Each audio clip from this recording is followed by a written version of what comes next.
बिस्मिल्लाहिर्रहमानिर्रहीम। मैं सल्मा नूर फातिमा। कल जैसे मैंने आपको लेक्चर में बताया था कि हमारे इस चैप्टर 7 नर्वस सिस्टम के 2 पार्ट हैं। पार्ट 1 हमने कल पढ़ा जिसमें एनेस्थीसिया पढ़ा था एंड मसल रिलैक्सेंट्स। आज वाले हम चैप्टर में कवर करेंगे एंटी कन्वल्सेंट्स एंड एंटी पार्किंसनिज्म। मतलब वो ड्रग्स जो सीरियस, जिसे हम कहते हैं दौरे पड़ना, जैसे मिर्गी के दौरे और आम मतलब लोगों को ट्रेमर्स सीरियस होते हैं, उसके लिए पार्किंसनिज्म। पार्किंसंस एक ऐसी बीमारी है, एक न्यूरोडिजेनरेटिव डिजीज़ है जिसमें आपके डोपामीन रिसेप्टर्स कम होने लग जाते हैं। डोपामीन का काम क्या होता है? बॉडी की मूवमेंट करवाना। तो जब डोपामीनिक रिसेप्टर्स ही कम होंगे तो बॉडी की मूवमेंट ऑटोमेटिकली डिस्टर्ब होगी। या तो एबनॉर्मल मूवमेंट होगी या स्लो मूवमेंट होगी या फिर उनकी मूवमेंट में कुछ चेंज होगी। जैसे एडिक्टेड पेशेंट की होती है ना, उनकी जेट चेंज होगी, उनके जो भी मस्कुलर या फेशियल एक्सप्रेशन होते हैं वो डिले हो जाएंगे सारे। लाइक अगर पेशेंट मुस्कुराते हैं तो उनकी स्माइल डिले करती है। मतलब स्माइल कर रहे हैं तो उन्होंने मुस्कुराना बंद करना है तो उनकी स्माइल बहुत टाइम बाद होगी। मतलब हम मुस्कुरा रहे हैं एकदम सीरियस हो जाए तो हो जाते हैं, वो लोग एकदम सीरियस नहीं होते। They have face like mask. जैसे मोस्ट कॉमन एग्जाम्पल मैं आपको दे सकती हूँ आप लोगों का, Michael Jackson was suffering from parkinsonism.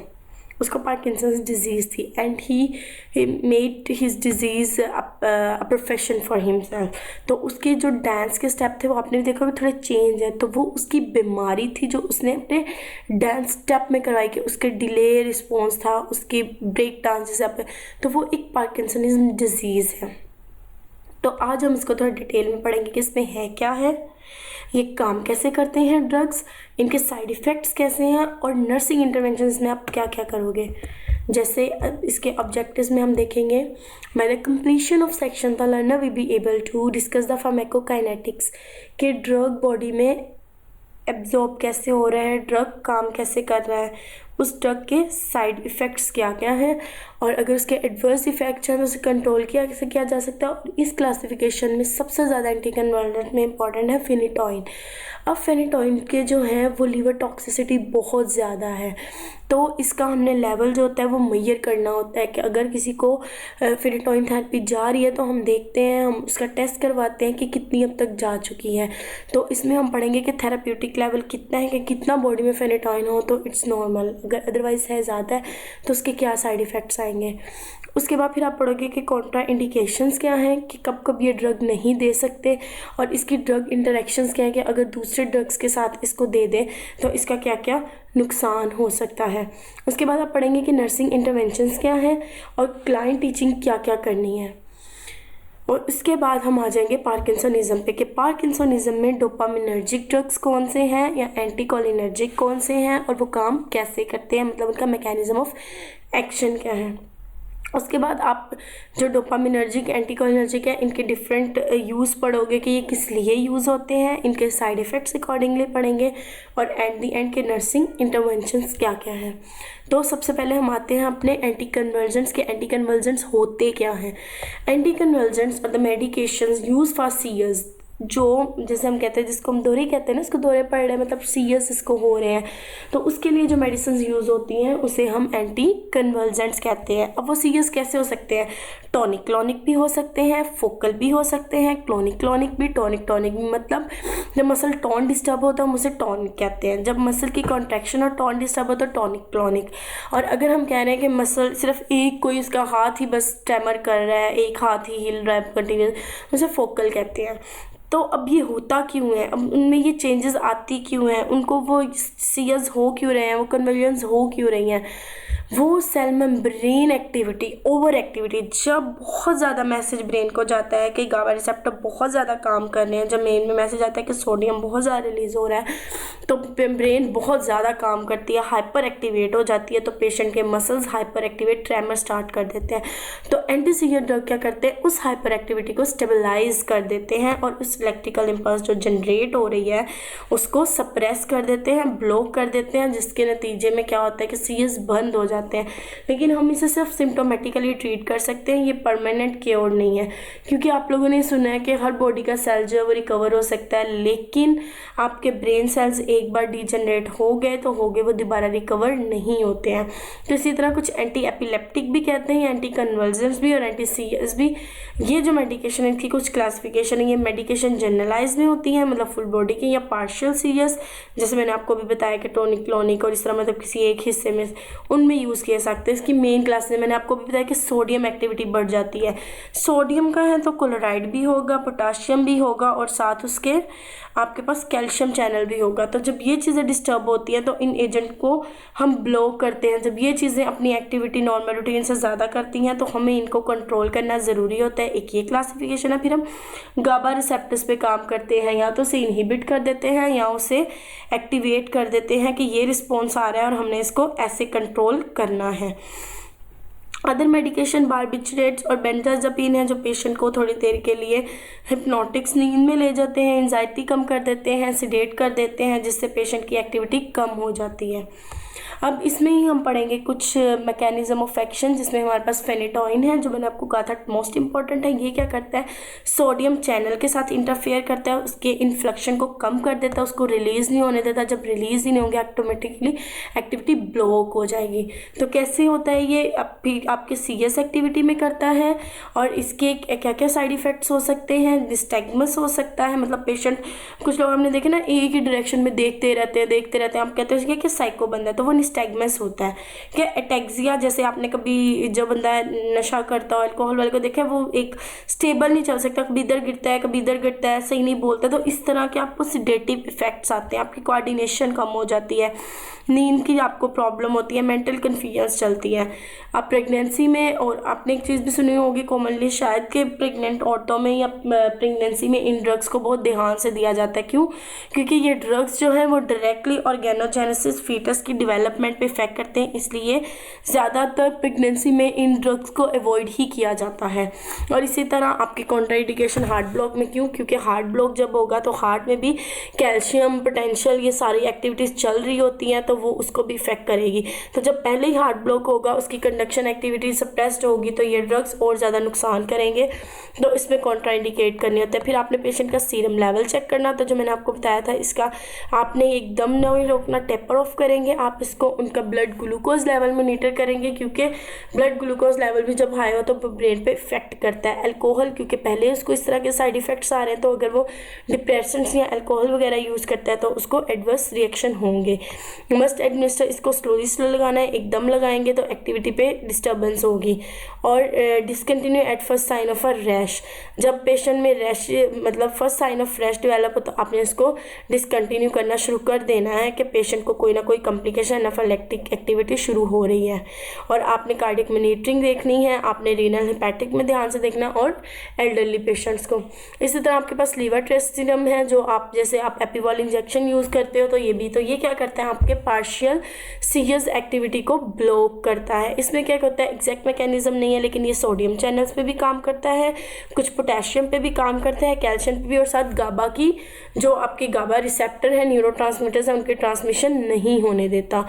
लेविट्रिकेटिम is indicated as एडजक्टिव therapy, मतलब डायरेक्ट थेरेपी नहीं है, एडिशन में यूज़ करते हैं कि पार्शियल ऑनसेट सीजर्स ना हो, जो बच्चे 12 एज तक होते हैं या उससे बड़े होते हैं।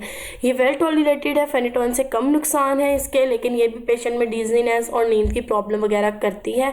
और इसको भी आपने सुसाइडल, लेकिन इसका एक ये नुकसान है कि पेशेंट में सुसाइडल थॉट्स को जनरेट करती है, इसलिए आपने उन पेशेंट में ये ध्यान से यूज़ करना जिनमें सुसाइडल प्रॉब्लम हो। SGS Steven John syndrome develop करती है, ये एक आप लोगों का स्किन प्रॉब्लम है, स्किन डिजीज़ है, जिसमें आप लोग की एपिडर्मिस डिस्टर्ब होने लग जाती है, और आप पेशेंट को जो है एपिडर्मल, इसी तरह 10 है आपकी एपिडर्मल जो है, ट्रॉपिकल एपिडर्मल आपकी जो है नेक्रोटिक डिवीजन करती है, जिसकी वजह से पेशेंट की स्किन डिस्टर्ब होती है। तो आपने इसका ख्याल रखना होता है कि अगर पेशेंट को पहले कोई स्किन प्रॉब्लम है तो उसमें आपने ये डेल्पिन यूज़ नहीं करनी। इसी तरह आपका गाबापेंटीन है, हमने अभी तक फेनेटोइन, लेविट्रेसेटम और गाबाटीन पढ़ा है, तो ये तीनों ड्रग्स मोस्ट इंपॉर्टेंट है। आपने इसका mechanism of action, side effects and indications लाजमी याद करनी है। ये भी सेम एग्जैक्टली काम नहीं करती, लेकिन ये गाबा रिसेप्टर को इन्फ्लुएंस करते हैं, या तो उसकी ट्रांसमिशन को या उसकी एक्साइटेटरी इनहिबिटरी एक्शन को कम कर देती है, ब्लॉक कर देती है। और ये मोस्ट कॉमनली न्यूरोपैथिक पेन को, जैसे आपकी न्यूरोपैथिक पेन डायबिटीज़ में होती है कि आपका मतलब न्यूरोपैथिक पेन में आपको क्या होता है कि आप एक सेंसेशनल पेन होती है कि नर्व जब डिस्टर्ब होती है आपको इस तरह की पेन, तो ये उसको कंट्रोल करता है, और ये भी आप प्रेगनेंसी में नहीं दे सकते। और इससे भी पेशेंट में सुसाइडल आइडिलेशंस आती हैं। पेशेंट फीवर की रिपोर्ट कर सकता है, लिम्फेडिनोपैथी की। तो आपने पेशेंट को जो है सुसाइडल न्यूरोसिस सिंड्रोम में थोड़ा ध्यान रखना होता है, और उसकी फैमिली को काउंसल करना होता है कि घर पे ले रहे हैं तो इसको मूड चेंजेस, बिहेवियरल चेंजेस आएंगी, तो आपने इस चीज़ को देखना। और इसके साथ आपने एंटासिड्स मतलब स्टमक के लिए कोई मेडिसिन नहीं देनी, और ना ही आपने इनके साथ कोई सप्लीमेंट्स देने, क्योंकि इसकी वजह से इफेक्ट्स जो होगा वो डिस्टर्ब हो सकता है। फेनेटोइन के मैंने आपको कुछ नॉर्मल लेवल बताए थे। अगर फेनेटोइन बाउंडेड है, मतलब वो आपकी प्लाज्मा कंसंट्रेशन के साथ बाउंड हो गया, तो 10 माइक्रोग्राम टू 20 माइक्रोग्राम तक चलता है। लेकिन वो अनबाउंड है, मतलब कि डायरेक्ट अभी आपने फेनेटोइन दिया है, वो आपकी बॉडी में वैसे ही घूम रहा है, तो वो 1 माइक्रोग्राम टू 2 माइक्रोग्राम तक नॉर्मल है। अगर इसको ही हम माइक्रोमोल यूनिट्स में देखें तो 3.3 टू 9.6 जो है वो एक नॉर्मल यूनिट्स हैं। तो आप ये आपने कुछ नॉर्मल कंसंट्रेशन है कि इधर इस लेवल तक अगर आपका फेनेटोइन होगा, प्लाज्मा में आएगी उसकी प्रेजेंस, तो वो ठीक है। अगर इस लेवल तक वो नहीं है तो मीन्स पेशेंट को कोई ना कोई आपकी सीवियर कॉम्प्लिकेशंस डेवलप हो सकती हैं। आपका 3.3 टू 9.6 मोल्स में है, और आपका 1 टू 2 जो है माइक्रोग्राम अनबाउंडेड है, और 10 टू 20 बाउंडेड है। तो इन वर्ड्स पे आपने थोड़ा सा इन चीज़ों को ध्यान से देखना है। कॉन्ट्रा इंडिकेशंस क्या क्या हैं इसकी? अगर उसको ऑलरेडी कोई ब्लड डिजीज़ चल रही है, मतलब उसको थ्रोम्बोएम्बोलिज्म चल रहा है, या उसको हीमोफीलिया, उसको क्लॉटिंग फैक्टर डिसऑर्डर है, तो आप इन ड्रग्स को यूज़ नहीं करेंगे, क्योंकि ये ड्रग्स उसमें और ज़्यादा कॉम्प्लिकेशन जो है प्रोड्यूस कर सकते हैं। आपको ग्लूकोमा है, मतलब पेशेंट को काला मोतिया है, उसको अगर क्यूटी सिंड्रोम है, अगर उसको हार्ट इश्यूज है, आपने यूज़ नहीं करना। Valproic acid and felbamate are associated with the hepatotoxicity. अगर पेशेंट को ऑलरेडी लीवर टॉक्सिसिटी है तो आप वेलपोरिक एसिड यूज़ नहीं करेंगे। इसके अलावा प्रेगनेंसी में एब्सोल्यूट जो इसकी कॉन्ट्राइंडिकेशन है कि आपने सीरीज से ही नहीं यूज़ करना। सिलेक्टिव सेरोटोनिन क्या करते हैं? एसएसआरआई मूड स्टेबलाइजर हैं। जब आप इनको यूज़ करते हैं फेनेटोइन के साथ या एंटी कन्वर्जेंट्स के साथ, तो वो क्या करते हैं, मूड स्टेबलाइजर है ना, आपके ब्रेन में एक्टिविटी बढ़ा रहे हैं। तो जब क्या होगा, एसएसआरआई वो एक्टिविटी बढ़ाएंगे तो आपका इफेक्ट नहीं आएगा, और पेशेंट को अगेन सीरियस स्टार्ट हो जाएंगे। और हाइपर सेंसिटिविटी, अगर पेशेंट को पहले किसी चीज़ से एलर्जी आईजी ज़्यादा है, तो आप उसमें ये एंटी कन्वर्जेंट्स यूज़ नहीं करेंगे। ये फिर कुछ इंटरेक्शंस हैं, मतलब कि अगर ये आपको पेशेंट को एंटी कन्वर्जेंट्स जा रहे हैं, और साथ अगर आप हेलिप्रिडोल देते हो कार्बामेज़ेपिन के साथ, तो वो क्या करेगा, एंजाइम इनहिबिशन को कम कर देगा, और इस तरह क्या होगी कि एक्टिविटी उसकी डिस्टर्ब हो जाएगी। इसी तरह कॉन्ट्रासेप्टिव्स हैं, वो वेलप्रोइक के साथ दे रहे हैं, तो मेटाबॉलिज्म कम हो जाएगी, तो आपके जो हैं एंटी कन्वर्जेंट्स हैं उनका इफेक्ट्स कम हो जाएगा। ये एंटी एपिलेप्टिक ड्रग्स हैं। AED means anti epileptic drugs. अगर इसी तरह आपको एंटीबायोटिक मैक्रोलिड्स, एरिथ्रोमाइसिन, रिफेम्पिसिन यूज़ कर रहे हो लैमेट्रिजिन के साथ, कार्बामेज़ेपिन के साथ, तो वो भी क्या करेगा, एंटीमाइक्रोबियल ड्रग के साथ एक्टिविटी को कम कर देगा, और आपकी उसमें AED की कंसंट्रेशन को बढ़ा देगा, और पेशेंट को जो कॉम्प्लिकेशंस हैं डेवलप होंगी। इसी तरह आपके कुछ प्रोबेनिसिड्स हैं, आपके एंटासिड्स हैं, वो आप दोगे तो क्या होगा, गाबापेंटीन के साथ जब आप एंटासिड्स स्टमक की मेडिसिन दोगे तो पेशेंट की एब्जॉर्प्शन डिक्रीज हो जाएगी, और गाबापेंटीन ज़्यादा से ज़्यादा बॉडी से एक्सक्रीट होने लग जाएगा, जिसकी वजह से उसकी हाफ लाइफ भी डिस्टर्ब होगी, और उसकी जो है एक्शंस हैं वो भी डिस्टर्ब होंगे। तो ये कुछ ड्रग इंटरेक्शंस हैं जो आपकी एंटी एपिलेप्टिक पार्किंसोनिक ड्रग्स के लिए इंपॉर्टेंट है, जिसमें से आपने कुछ याद करनी कि एंटी डिप्रेसेंट्स है हेलोप्रिडोल, या एक दो नाम याद कर लें कि वो इसके साथ रिएक्ट करेगा तो ये एक्शन होगा। कॉन्ट्रासेप्टिव अगर मेट्रोजिन के साथ करेंगे तो वो आपके मेटाबॉलिज्म को इफेक्ट करेंगे। इसी तरह अगर आपके एंटीबायोटिक रिथ्रोमाइसिन रिफेम्पिसिन है तो वो आपके इंजाइम इनहिबिशन करेंगे। तो ये this is important for the nervous system कि आपको ड्रग इंटरेक्शंस पता होनी चाहिए। इस तरह तो आप नर्सिंग इंटरवेंशंस क्या करोगे, आप एंटीलेप्टिकल ड्रग्स इंक्लूडिंग गैबापेंटीन, क्योंकि ये पेशेंट में बताया था सुसाइडल थॉट्स करेगा, तो आपने पेशेंट को स्ट्रिक्ट अंडर ऑब्जर्वेशन रखना है कि वो सुसाइड की तरफ ना जाए, वो अपनी कोई सुसाइड के लिए बहाने चाहिए ना कोई उसके पास, आप ऐसी चीज़ नहीं रखेंगे, आप कोई उसके पास सर्जिकल ब्लेड नहीं रखेंगे, कोई सीजर नहीं रखेंगे, कोई भी ऐसी नुकीली चीज़ जिससे वो अपने आप को सुसाइड कर सकता हो, कोई रस्सी, कोई टॉर्निकेट जिससे वो अपने आप का गला दबा सकता है। तो आपने इन चीज़ों को देखना है। आपने उनके डिप्रेशन, सुसाइडल थॉट्स को, मूड चेंजेस को, और मूड के लिए आपने CBT, कोग्निटिव बिहेवियर थेरेपी, इस तरह की चीज़ें यूज़ करनी है। फिर आपने अभी पढ़ा कि उसमें QT प्रोलंगेशन वगैरह की डिस्टर्बेंस हो सकती है, तो आपने पेशेंट का cardiac monitoring, respiration, BP, pulse की सब चीज़ें देखनी है। मेडिकेशन के रूल्स का आपने ख्याल रखना है कि कौन है, कितनी है, किसको देनी है, क्यों देनी है और कब देनी है। ये आपने सारी चीज़ें रूल्स बेसिकली याद रखने हैं। अंडर डोज से भी बचाना है, ओवरडोज, क्योंकि अंडर डोज होगा तो इफेक्ट नहीं आएंगे, ओवरडोज होगा तो कॉम्प्लिकेशंस आएंगी। फिर आपने पढ़ा था कि आपने गैबापेंटीन जो है वो एंटीसिड्स के साथ नहीं देनी। क्यों? क्योंकि जब इसी तरह जब आप खाने के दरमियान देंगे तो सिक्रीशंस बढ़ेंगी, तो जो मेडिसिन का इफेक्ट होगा वो एक्सक्रीशन ज़्यादा होगी। जब आपने खाने से पहले या रात के टाइम पे क्यों? क्योंकि मेडिसिन जो हैं वो डिजीनेस और ड्राउजीनेस कॉज करती हैं, तो पेशेंट को नुकसान हो सकता है। इसी तरह आपने पेशेंट का थेराप्यूटिक रिस्पॉन्स चेक करना है, मतलब आपने उसके फेनेटोइन लेवल्स और ये वो सब चीज़ें देखनी है कि पेशेंट को थेराप्यूटिक रिस्पॉन्स आ रहा है, फ़र्क पड़ रहा है या नहीं, और आपने रूटीनली लैब एवेल्यूएशंस करवानी है, क्योंकि आपने पढ़ा था कि ये कुछ इस तरह की कंडीशन में भी आपके पास कॉन्ट्रा इंडिकेटेड हैं जिसमें आपकी ब्लड डिजीज़ आ जाती हैं। और अगर पेशेंट को कई बार कॉम्प्लिकेशन में आपने देखा है कि पेशेंट को सीरियस डेवलप होते हैं, इंक्रीज़ हो जाती है ना एक्टिविटी, तो आपने पेशेंट को बिल्कुल सीधा लेटाना है, किसी भी सरफेस पे, बेड वगैरह पे नहीं। उसका हेड एक साइड पे कर देना है, आपने उसकी कपड़े सारे लूज़ कर देने हैं, और अगर हो सके तो उसको एयरवे भी मुंह डालना है। एयरवे से क्या होगा, उसके पेट उसकी जो ज़ुबान है टंग बाइट नहीं होगी, और पेशेंट जब सीरियस एक्टिविटी ख़त्म होगी तो पेशेंट का ज़्यादा लॉस नहीं होगा। और अगर ज़्यादा वो पेशेंट को सीरियस एपिलेप्टिक बहुत ज़्यादा हो रहे हैं तो आपने फ़ौरन उसको सप्लीमेंटल ऑक्सीजन पे या फिर आपने वेंटिलेशन सपोर्ट उसको देनी है।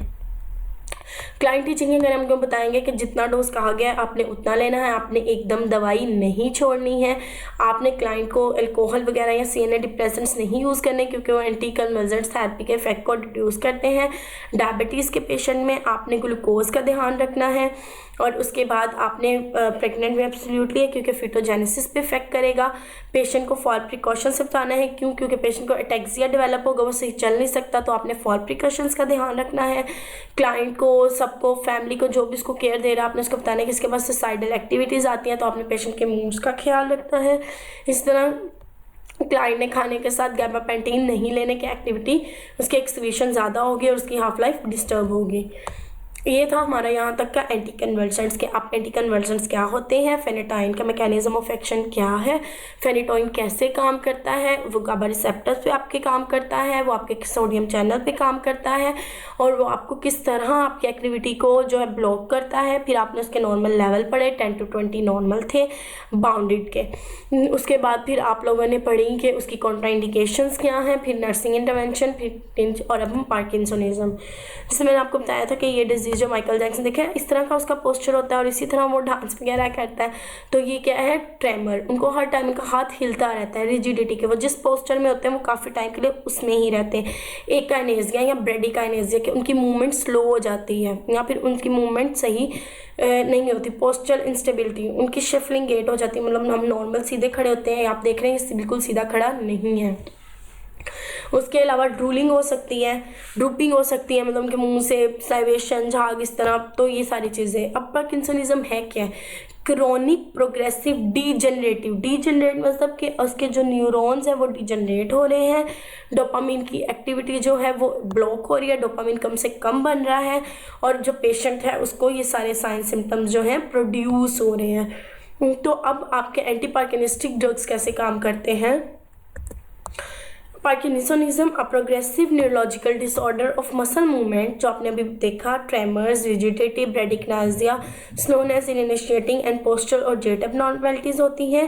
Disease is correlated with the destruction of dopaminergic neuron in the basal ganglia system that are involved in motor control के। वो आपके बेसल गैंग्लिया में जो आपका सब्सटेंशियल निगरा होता है वहाँ पे डोपामीन की रिलीज को या उसकी फॉर्मेशन को ब्लॉक कर देता है, तो उसकी वजह से पेशेंट में ये वाले साइन सिम्टम्स आने लग जाते हैं। सेकेंडरी पार्किंसनिज्म कुछ ऐसे ड्रग हैं जो डोपामीन की फॉर्मेशन को ब्लॉक करते हैं, तो ऑटोमेटिकली उनमें पार्किंसनिज्म लाइक साइन सिम्टम्स आने लग जाते हैं, जिसको हम सूडो पार्किंसनिज्म या सेकेंडरी पार्किंसनिज्म कहते हैं। इसमें मोस्ट कॉमन जो ड्रग यूज़ करते हैं वो लीवोडोपा करते हैं। लीवोडोपा क्या कहता है, प्रिकर्सर के तौर पर काम करता है। वो डोपामीन साइड पर जाके अटैच हो जाता है, डोपामीन की जो सिंथेसिस है उसको बढ़ाना शुरू कर देता है और पेशेंट में ये साइन सिम्टम डिक्रीज हो जाते हैं। लेकिन इसका एक नुकसान है, लीवोडोपा बहुत शॉर्ट एक्टिंग है। ये जैसे जैसे डोपामिन बनाता जाएगा ये सीएनएस तक नहीं पहुंचेगा, सीएनएस के बाहर ही खत्म हो जाएगा। इसलिए हम इसके साथ कार्बिडोपा देते हैं। क्यों?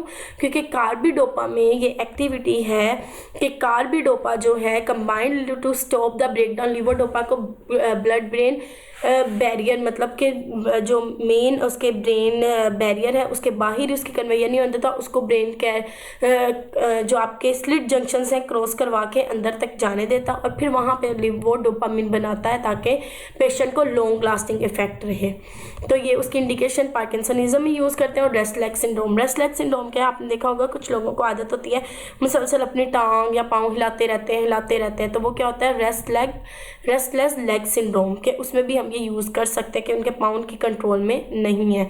इसके साथ आपने क्या क्या, आपने हाई प्रोटीन डाइट नहीं देनी है, आपने उनका हेपेटिक सिस्टम चेक करना है, आपने पेशेंट को क्लाइंट ओवर 12 गैस्ट्रिक इरिटेशन है तो आप उसको थोड़ा सा खाना अलाउ कर सकते हो।